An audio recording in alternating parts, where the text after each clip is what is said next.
वनातील सगळे पक्षी रोज सकाळी उडत उडत एकत्र जमत. तिथे कावळा काका त्यांना नवी नवी गोष्टी शिकवत. ही होती पक्ष्यांची चिमुकली शाळा. मोर, चिमण्या, सुतार पक्षी, बुलबुल सारे आनंदाने वर्गात बसत. पण एक होता कोकिल. तो नेहमी म्हणायचा, मला शिकायचं नाही, माझा आवाज सुंदर आहे, एवढं पुरे. एके दिवशी मुसळधार पाऊस आला. झाडांची फांदी तुटली. सारे पक्षी सुरक्षित जागा शोधू लागले. कावळा काकांनी शिकवलेल्या धड्यामुळे पक्ष्यांनी एकत्र येऊन काड्या, पाने, लहान फांद्या गोळा केल्या आणि पटकन मजबूत घरटे बांधले. सगळे आत सुरक्षित होते. पण कोकिल बाहेर भिजत उभा राहिला. त्याच्याकडे घरटे नव्हते, कारण त्याने कधी शिकण्याची तसदी घेतली नव्हती.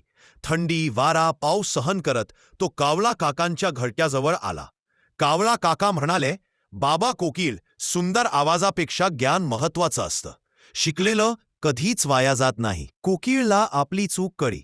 दुसऱ्या दिवशी तो सर्वांत आधी शाळेत पोहोचला आणि म्हणाला, मला शिकायचं आहे.